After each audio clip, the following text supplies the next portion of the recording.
Sir sugar విషయానికి వస్తే ట్యాబ్లెట్లు సేఫా, ఇన్సులిన్ ఇంజెక్షన్ సేఫా? మీరు ఎవరికి ఇంజెక్షన్లు ఇస్తారు, ఎవరికి ట్యాబ్లెట్లు ఇస్తారు?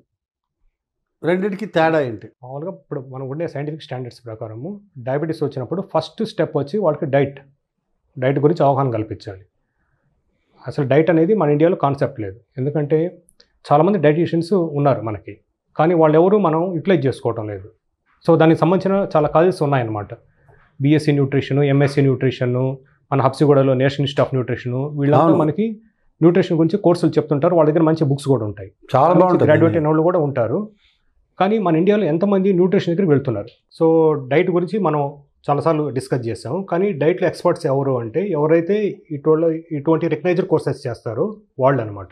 అంటే బీఎస్సీ న్యూట్రిషన్, ఎంఎస్సీ న్యూట్రిషను, లేదా national institute of nutrition pass out అయిన వాళ్ళు టాప్. అసలు యూట్యూబ్లో సెలబ్రిటీస్ అయ్యి అవతలని విమర్శిస్తా, తొడలు తడుతూ ఛాలెంజ్లు చేస్తూ ₹1,00,000 ఇస్తానని చెప్తూ ఇటువంటి కాదు మనకు కావాల్సింది. సైంటిఫిక్గా పద్ధతిగా చెప్పేవాడు కావాలి. అవును.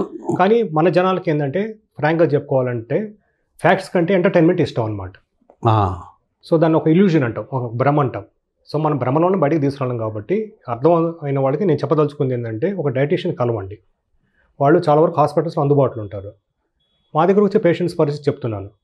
ఆల్రెడీ డాక్టర్కి డబ్బులు పే చేసాము, డైటీషియన్కి పే చేయాలని అడుగుతారనమాట. డైటీషియన్ కూడా బతకాలి కదా. డైటీషియన్కి ఫీజు హార్డ్లీ 1/7 ఉంటుంది. మాకు ₹700 అనుకోండి, వాళ్ళకి ₹100 ఉంటుంది. ₹100 ఇవ్వడానికి కూడా చాలామంది ఇష్టపడరు. అవును. సో అందువల్ల హాస్పిటల్లో డైటీషియన్స్ అనేవాళ్ళు చివరికి కనపడకుండా పోయారు. వీళ్ళు ఎప్పుడైతే కనపడకుండా పోయారో జనాలు ఈ గూగుల్ సెర్చ్ల వల్ల, ఇంటర్నెట్ సెర్చ్ల వల్ల ఎప్పుడైతే దాంట్లో పడ్డారో దాంట్లో ఈ ఫాల్స్ క్లెయిమర్స్ ఎక్కువైపోయినారు అనమాట. సెల్ ఫోన్ని నమ్మకూడదు సార్. నమ్మాలి, నమ్మిన దాన్ని క్వశ్చన్ చేయాలి. అది కదా ఇంతకుముందు అనుకుంది. మీ ఇంటర్లోనే వేరే ఇంటర్లో అనుకున్నాయి. ఎప్పుడైతే మనం ఒక నమ్మకం పెట్టామో ఆ నమ్మకాన్ని మనం క్వశ్చన్ చేసుకోవాలి. నేను పెట్టుకున్న నమ్మకం నిజమైందా కాదా? అంటే జస్ట్ నా భ్రమలో నేను నా సాటిస్ఫాక్షన్ కోసం నేను నమ్మకం పెడుతున్నాను ఆ వ్యక్తి మీద, లేకపోతే ఆ పద్ధతి మీద, లేకపోతే ఆ వ్యవస్థ మీద అని మనం క్వశ్చన్ చేసుకోవాలి. ఫర్ ఎగ్జాంపుల్ ఒకరు వచ్చి చెప్పారు, చీకట్లో మొలకెత్తిన తింటే మీరు షుగర్ మందులని మానేసి పెంటకుప్పలో పడేయవచ్చు. ఎందుకంటే పెంటకుప్ప అనేది అది one of the forceful things అన్నమాట, పెంటకుప్పలో పడేయవచ్చు అనేది. సో వాళ్ళు ప్యూర్ బిజినెస్ మ్యాన్ అనమాట. వాళ్ళు అట్రాక్ట్ చేస్తారు అటాటి వర్డ్స్ వాడి అటాటి. అంటే వాళ్ళు చాలా అనర్గళంగా మాట్లాడగలరు. ఒక తెలిసినోడు ముందు వెనక ఆలోచించి మాట్లాడదు, కానీ తెలియని వాళ్ళు పూర్తిగా ఇంకా వాళ్ళు అనుకునే కరెక్ట్ అన్నట్టు మాట్లాడతారు. సో మన జనాలు కావాల్సింది ఏంటంటే అట్లా స్పష్టంగా మాట్లాడేవాళ్ళు అనమాట. సో ఇటువంటి మాయజాలంలో పడిపోయి కొన్నిసార్లు డైట్ అనేది నెగ్లెక్ట్ చేస్తాం. నెక్స్ట్ మోస్ట్ ఇంపార్టెంట్ స్టెప్ వస్తే అది ఎక్సర్సైజ్. మన దాంట్లో చూసుకోండి ఎంతమంది ఎక్సర్సైజ్ చేస్తున్నారు. ఎక్సర్సైజ్ అంటే చాలామందికి ఏంటంటే వాకింగ్. సో వాకింగ్ చేస్తున్నా కూడా మన వాళ్ళు చాలామంది వాకింగ్ అనేది పిచ్చాపాటిగా చేస్తారు. ఒక 5 నిమిషాలు అలా నడుస్తారు, మళ్ళీ ఫోన్లో మాట్లాడతారు, లేదు ఎదురింటి వాళ్ళు కనబడితే వాళ్ళతో మాట్లాడతారు. మళ్ళీ అంటే ఎక్సర్సైజ్ చేసాము అంటే మేము అడుగుతుంటాం మా పేషెంట్స్ని, నేనే ఎవరిని విమర్శించడం లేదు. గంట సేపు చేసే ఉంటారు. నిజంగా గంట సేపు చేస్తే మీకు చెమటలు పడుతుందా? పల్స్ రేట్ పెరిగి గుండె దడగొట్టుకుంటే ఏమి లేదంటారు. సో అది వాకింగ్ కాదు, దాన్ని స్ట్రోలింగ్ అంటాం అనమాట, పిచ్చాపాటి చేయడం అంటారు. So first basic corners of diabetes management వచ్చి డైట్ ప్లస్ ఎక్సర్సైజ్. అవి లేనప్పుడు మనకి ఈ కాన్సెప్ట్ వస్తుంది. ఏవి? మందుల్లో మీరు అన్నట్లు 2 రకాలు, ట్యాబ్లెట్స్, ఇన్సులిన్స్. ట్యాబ్లెట్స్ ఎవరికి వాడాలి, ఇన్సులిన్స్ ఎవరికి వాడాలి? సో ట్యాబ్లెట్స్ ఎవరికి వాడాలి అంటే ఇనిషియల్ స్టేజెస్లో ఉన్న వాళ్ళకి, ఎవరైతే డైట్ కంట్రోల్ ఉన్నా, ఎక్సర్సైజ్ ఉన్నా కూడా షుగర్ కంట్రోల్ లేదు, వాళ్ళకి ట్యాబ్లెట్స్ స్టార్ట్ చేస్తాం, మైల్డ్ డోస్లో స్టార్ట్ చేస్తాం. ఈ ట్యాబ్లెట్స్ కూడా చాలా రకాలు ఉంటాయి అన్నమాట. మైల్డ్గా పనిచేసేటి, కొంచెం మీడియం రేంజ్లో పనిచేసేటి, కొన్ని హై పవర్ఫుల్ ఉంటుంది.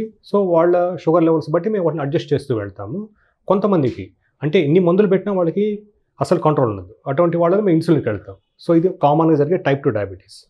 అలా కాకుండా టైప్ 1 డయాబెటీస్ అంటే చిన్నపిల్లలు వచ్చే డయాబెటీస్, వాళ్ళకి అసలు కంప్లీట్గా ఇన్సులిన్ ఉండదు చాలామందికి. సో ఇన్సులిన్ అయినప్పుడు ఇన్సులిన్ ఇవ్వాల్సిందే.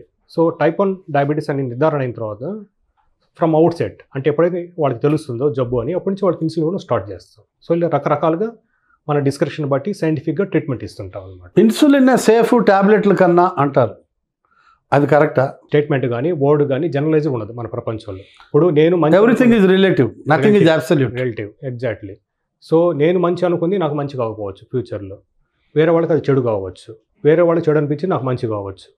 ఇక్కడ ఇన్సులిన్ సేఫా లేకపోతే ట్యాబ్లెట్ సేఫ్ అనేది ఆ పరిస్థితి బట్టి డిపెండ్ అయి ఉంటుంది, ఆ వ్యక్తి బట్టి డిపెండ్ అయి ఉంటుంది. ఫర్ ఎగ్జాంపుల్ ఒక పేషెంట్కి అనుకుందాము షుగర్ లెవెల్స్ అరౌండ్ 120 ఉంటుంది, 120కి ఎవరు ఇన్సులిన్ ఇవ్వరు, జస్ట్ బార్డర్ లైన్ ఉంది కాబట్టి. మనం ఇందాక అనుకున్నట్లు 100 పైన ఉంటే కొంచెం మైల్డ్ డయాబెటీస్ అనుకోండి, అటువంటి ట్యాబ్లెట్స్ ఇస్తాం. ఎందుకంటే ట్యాబ్లెట్స్ కన్వీనియంట్, రోజు ఎవరు 3 సార్లు పొడుచుకోవాలని అనుకోరు ఇంజెక్షన్స్తో.